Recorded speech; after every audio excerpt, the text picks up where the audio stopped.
Hello everybody, Ben here, and welcome to my very first Portland Sunday episode. What you're looking at is called RDM, or Red Door Meet. It's the Pacific Northwest's largest reoccurring car meet. And if you're ever in the area, you've got to come check it out. Hundreds of cars show up to this thing every weekend in the summer months. And there's a little something for everyone.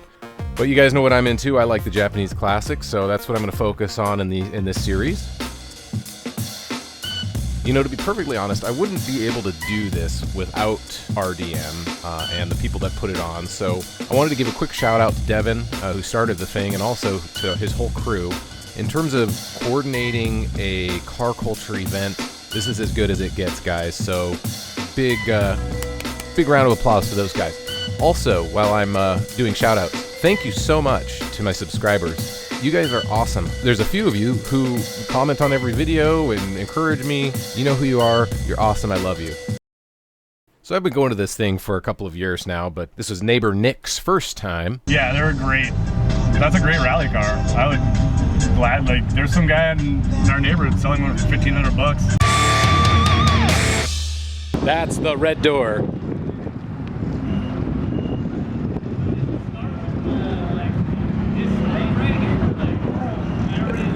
This is yes, the center of the universe, the center of the RDM universe. Neighbor Nick was driving his recently imported Mitsubishi Delica. Oh, are you getting a 10? I think you just got a 10. I did.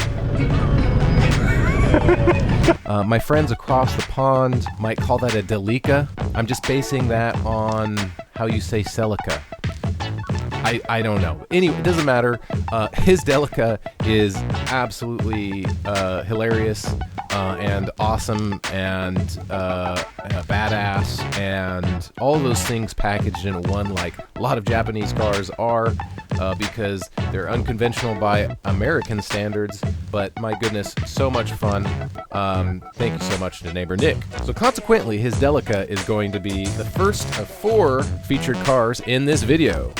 It's a cool rig. If you look underneath it, it looks like a truck, right? You got a rear diff there that looks like a standard General Motors rear diff. It's something I'd have on my Isuzu Trooper. And these seat covers, these half seat covers are like a JDM part of some kind. I guess I hadn't seen them before, but they are indeed a common seat cover for family cars. And in that family car theme, there's some Legos for you. This one's a 4-wheel drive diesel. It is kind of the ultimate camping rig. Great for road trips. Bring the family, right? Seat 7. Thing's just really cool. All right, on to the Starlet. You know, you'll notice this event actually is not. This wasn't taken at RDM. This is at Cars and Coffee in Portland. There's a couple of them actually. So.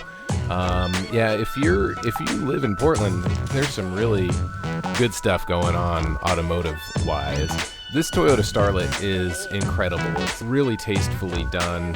I'm surprised it's in such good shape for being an actual race car.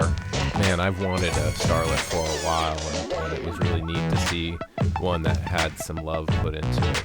The engine, originally the Starlet had I think a K-Series engine. I know very little about it, but I do know is that they had under 100 horsepower.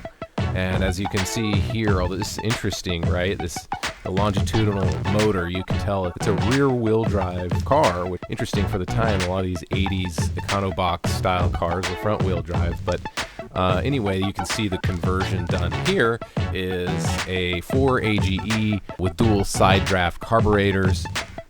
So my third vehicle featured for this Portland Sunday is gonna be the R32 Skyline GTR. You know, this car is really actually becoming really common in Portland. It's really strange to me because having been in sort of the car scene for the past, I don't know, since I was a teenager, 20 years or whatever it's been. You know, it's a love-hate thing. These cars are so common now. It's taken away some of the allure, maybe, some of the mystique. But they're still an incredible vehicle. It's still an incredible machine. This is an authentic GTR recently imported.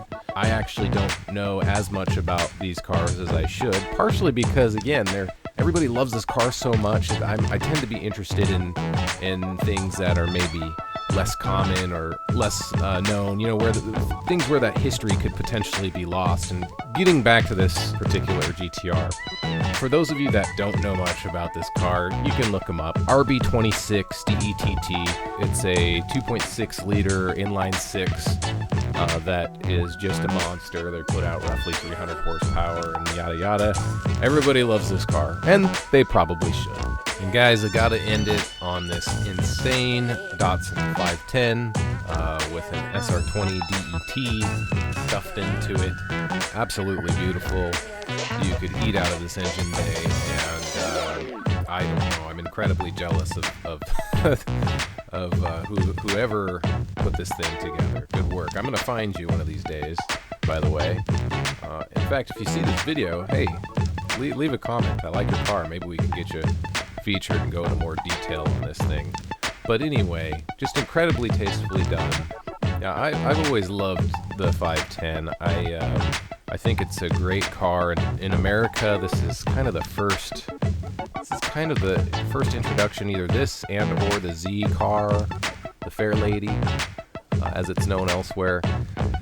Those two cars really, I think, helped change the perspective of Japanese vehicles. Although it took a while to catch on, it wasn't until probably late 90s until things really caught on and people started respecting these cars for their performance potential. But anyway, so hey guys, thanks for sticking around to the end. You guys are really awesome for doing that.